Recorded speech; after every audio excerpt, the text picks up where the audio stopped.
Greetings to everyone. In this lessons,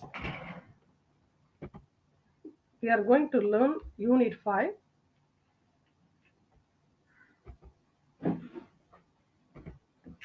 We are going to learn about the introduction of W.H. Auden. He was one of the greatest poet of the 20th century. His works centers on moral issue and show strong political, social, and psychological representations. So, he has given importance to the moral values.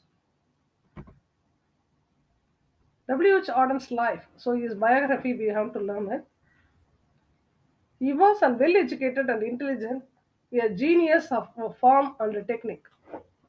In his poetry, he realized a lifelong search for a philosophical and a religious position from which to analyze and comprehend the individual life in relation to society and to the human conditions in general. What does it mean? He was talking about an individual life. So he was analyzing about the moral value, religious value of an individual. He was able to express his dislike for a difficult government, his suspicion of science without human feeling, and his belief in Christian God. So he doesn't give importance to the science. He gave importance only to the religious. Religion. He was really giving importance to the religious things because he wanted to follow moral values in life. So in his work, he always focused on moral values. Winston Hugh Arden was born on February 21, 1907 in York, England. He was the last of three sons born to George and Constance Arden.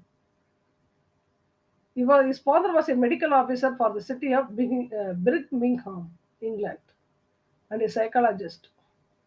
His mother was a devoted Anglican, a member of Church of England.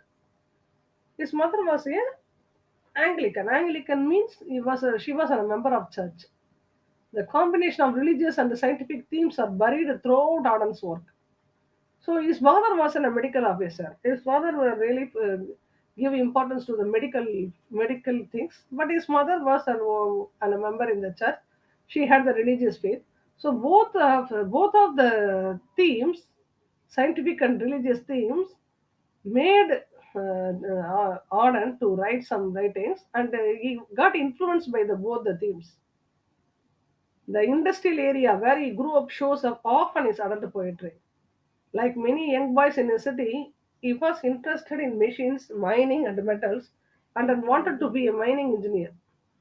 With both the grandfathers being Anglican minister, Audens commented, if he had not become a poet, he might have ended as an Anglican bishop. What does it mean? He wanted to become an Anglican bishop. He became a poet because he was interested to become poet, but he was given a statement. He gave a statement to the society that if he was not able to become a poet, he was able to become an Anglican bishop because he was really focused. He got impressed with the religious belief. And another influential childhood experience was his time served as a choir boy. Choir boy. He was a choir boy. He was choir boy means he used to sing in choir. So he had a very deep religious thoughts, and he wanted to follow all the moral values in his life. He states in his autobiographical sketch a certain word. It was then that I acquired a sensitivity to language which I could not have acquired in another way. So this was statement he has given in the certain word. He was educated at Preparatory School and Oxford University. We are learning about his biography. So where did he complete his schooling? Everything is given here. At Oxford, fellow undergraduate Cecil Day Lewis, Louis McNice, and Stephen Splendor with Auden formed the group called Oxford Group or the Auden Generations. So these guys, who are they? Undergraduate. When he studied in Oxford, he had some friends, Cecil Day Lewis, Louis McNice, and Stephen Splendor, Auden. They formed a group. They are called Auden Generations. At school, Arnold was interested in science, but at Oxford he studied English. He disliked the romantic poets, Percy Bysshe Shelley and John Keats, whom he was inclined to refer to as Kelly and Sheets. So he did not like both of them. This break with the English poet romantic tradition was important for his contemporaries. It is Perret still more important that Auden was the first poet in English to use imagery and sometimes the terminology of clinical psychoanalysis. He disliked both of them. Who are they? Shelley and also John Keats. He did not like their taste, romantic poets, their writing style. He wanted to, because they used the emotional style of writing. He did not like the emotional style of writing. He wanted to use some psychoanalysis terminology in his poem. He used it. So we can say that he is the first one. He was the first one used psychoanalysis terms in his poems. W. H. Auden's poetry in memory of W. B. Yeats. In the section of one of the poem, what does it describe? It describes about the dramatic setting, the death of Yeats. So he was get really impressed by W.B. Yeats. So he wanted to say about the dramatic setting of the death of Yeats. It was the death of winter when the brooks were frozen, the airports almost deserted. It was the lines available in his poem. All instruments agreed that the day of his death was a dark, cold day. He was the follower. Our W.H. Auden was the follower of W.B. He. So he got really stuck of the death of his poet. So he had written these lines because everybody felt sad because of the death of W.B. Yeats. So he said that it was a dark, cold day. All instrument agreed that the day of his death was a dark, cold day. So what does it mean? All the instruments are also played only the sad songs because it has also accepted that it was a really sad day.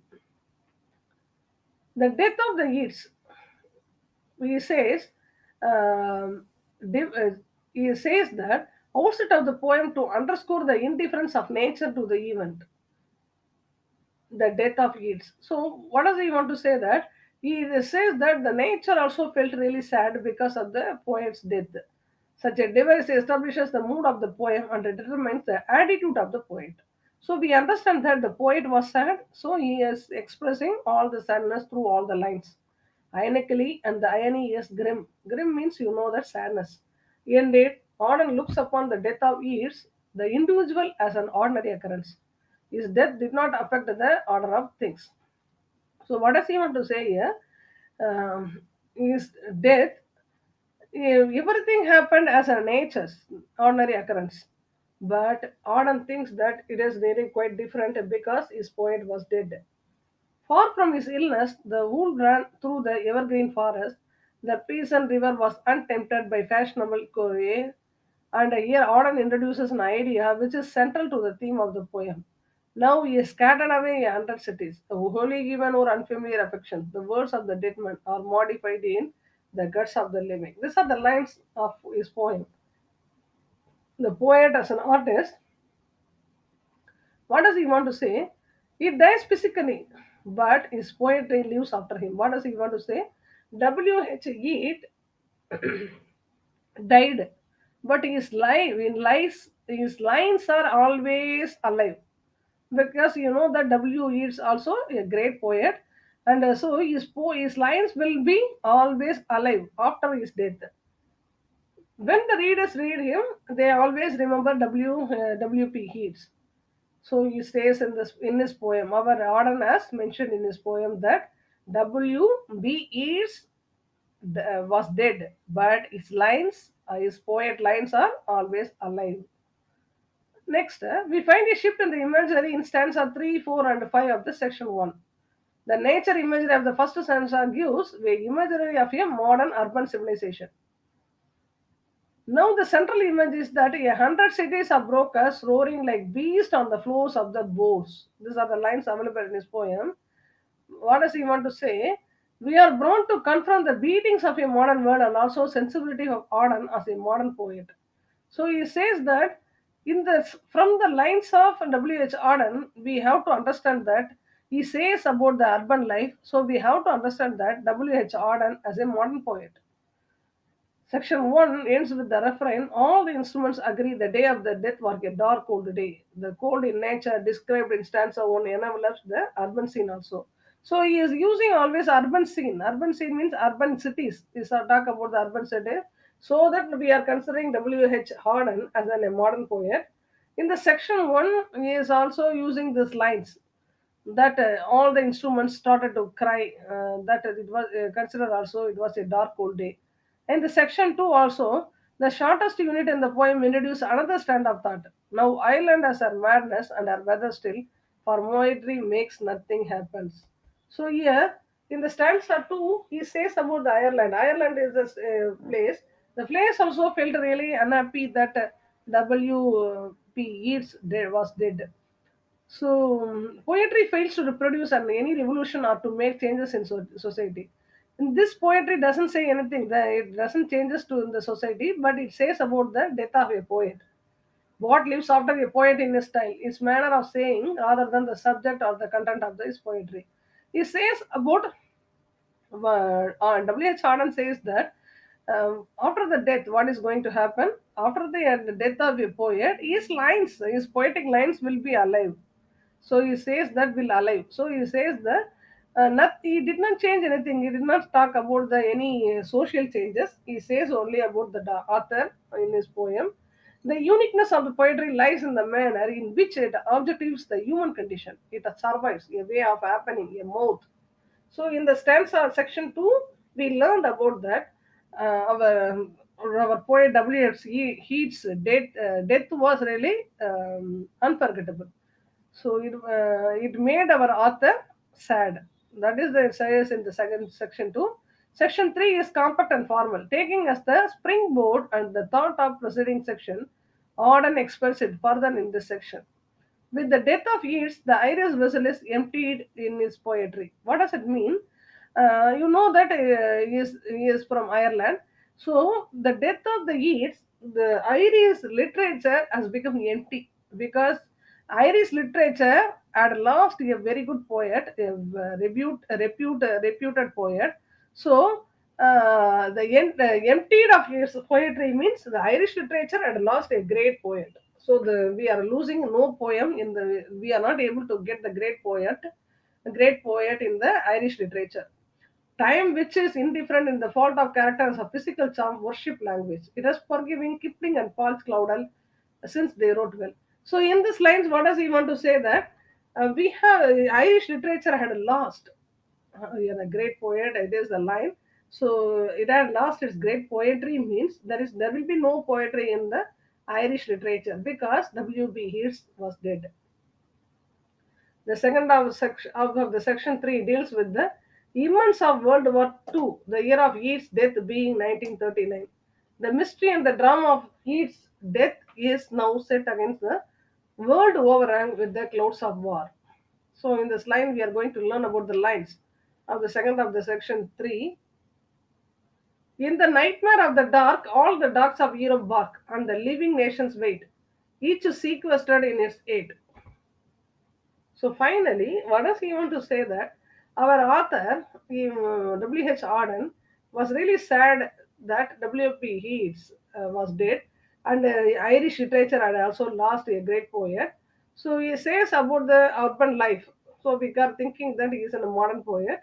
Finally, what is the summary here? Auden poems in memory of W. Yeats, as its title indicates, elegy. It is an elegy. What is the meaning of elegy? Elegy means it is says always the sadness, death of someone. It's mourn to death of W.P. Yeats. But it was in a conventional elegy. Conventional elegy means they followed the formal structure of the elegy. Traditionally, in elegy, all nature is represented as mourning the death. Here, nature is represented going at coast, indifferent and unaffected. So, in this poem, they have mentioned the nature. The great poet's death goes unnoticed both by man and nature. Human life goes on as usual, so does nature's. Secondly, in the traditional elegy, death is glorified and said to be great loss for mankind at large. So the first two lines he said that nobody noticed about the WB Heat's death because death, man and a human being and nature did not bother about WB Heat's death as it goes as usual. And second, he says that his life is glorified. His death is glorified because uh, It may be a the great loss for humankind because if W.B. Yeats was alive, he would have written many, would have written many poems. But we had lost. The human being had lost. It was considered as a big loss. Autumn does not glorify Yeats. He goes to the extent of calling him silly, and further, poetry could make nothing happen. Ireland has a madness and a weather still. So these are the line available in this line. Ireland has a madness and a weather still. Means he is using the elegies values and treats them ironically. He is using them ironically. What does it mean? Nobody bother. But what does he want to say? That he is insisting that everybody should think that is we have to think that it was a great loss to the humankind and also to the Irish literature. Thank you, guys.